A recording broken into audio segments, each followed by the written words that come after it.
वैश्विक वाणी या मालिकेतली अर्थात सिरीज मधली ही दुर्मिळ कॅसेट.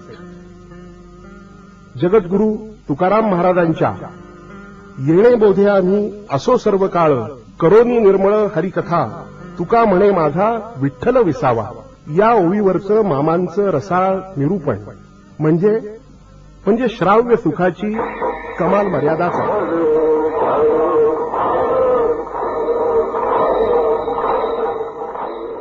माझा आजचा हा जो कीर्तनाचा रंग आहे तो सुद्धा काही विशिष्ट हेतू न घेतलाय. आपण थोडं भजन करा म्हणजे सांग विठ्ठल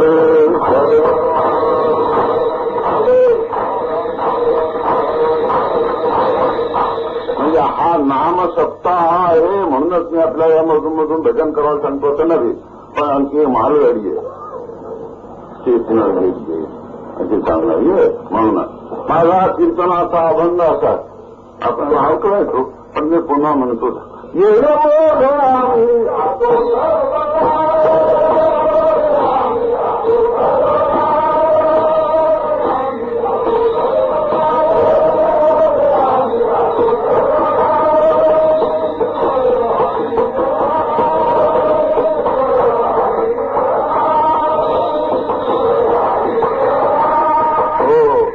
तुकोबारा आत्मचरित्र सांगतात. येणे बोधे आम्ही असो सर्व काळ करून निर्मळ हरिकथा आम्ही असं जीवन घालवतो असा थोडक्यात त्याचा अर्थ आहे.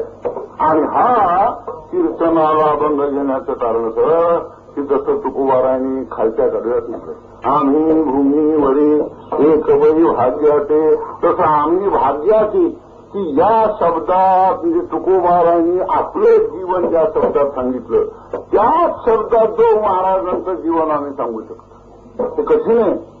तुकोबाराच्या गाथ्यामध्ये अनेक प्रकारच्या जीवनाचे वर्णन आपल्याला आढळून येतील.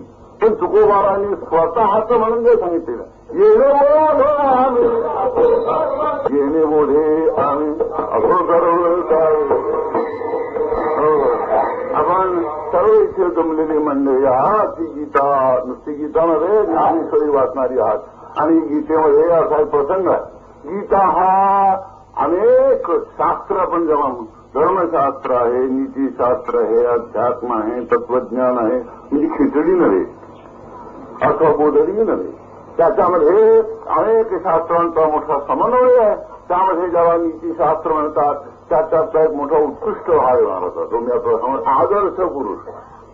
कशा करता नीती कशा करता व्यवहार तर आदर्श पुरुष याला म्हणता येईल की ज्याच्याकडे बघून लोकांनी चालावं. त्याला वडील म्हणतात ज्ञानोबा.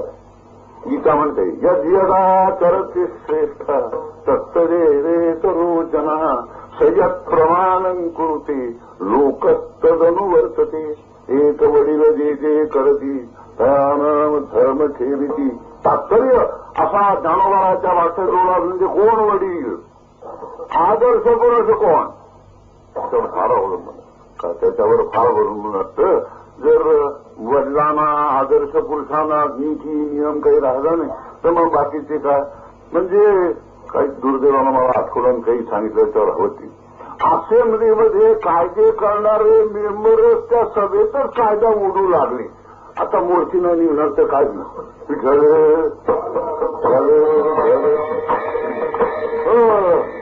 अशी जर स्थिती झाली ना कोणाकडे राहील राष्ट्र असं मला सांगायचं. राष्ट्राने कोणाकडे बघावं की ज्यांच्याकडे बघून आणखी चालू शकेल. आपल्याला अध्यात्माचा भाग मला सांगायचा. भगवान त्यांना वडील म्हणतात. सयत प्रमाणं कुरुते लोक त्यांच्यावर फार जबाबदारी त्यांच्यावर मोठी जबाबदारी आहे. हे आदर्श पुरुष जे आहेत ते कसे आहेत काय करतात सर्व नीतीशास्त्र असे आदर्श पुरुष निर्माण करण्याकरता आपण सांगतो. धर्मशास्त्र नीतीशास्त्राचं काय कशा करता ही शास्त्र ही माणसं निर्माण करण्याकरता आणि ते माणसं म्हणजे पुरुषोत्तम गीतेतला नाही. गीतेतला पुरुषोत्तम वेगळा आहे मला माहिती आहे. हा पुरुषोत्तम जो आहे तो निर्माण व्हावा एवढ्याकरता हे शास्त्र. गीतेनं पुरुषोत्तम म्हणून त्यांचं वर्णन केलं बरं का. ते असे महात्मा नस्तुमां दैवी प्रकृतिमसित भजंत मन्य मनसो ज्ञात्वा भूतादिमव्ययम. फार मोठी उत्कृष्ट अशी ज्ञानोबाऱ्यांच्यावरती उभी दिली. अर्जुना ऐके जे वाचा दिसवे ते साधू कथा. आई का तुला मी अरे साधू कथा सांगतो म्हणजे काय ना आमच्या वरचं लग्न याला साधू कशाला पाहिजे.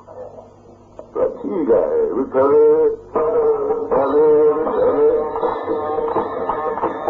मी तर सांगत असतो. लोक लग्नाची जयंती करतात, सोहळा महोत्सव करतात 50 वर्ष आणि लग्नाला झालेलं मुंजीची करा.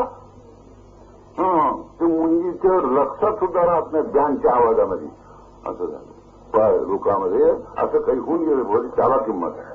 तथा मनुष्य डोळ्याच्या मनुष्याला त्याची किंमत त्याला काय व्यवहारातला भाग आहे हा खरा भाग.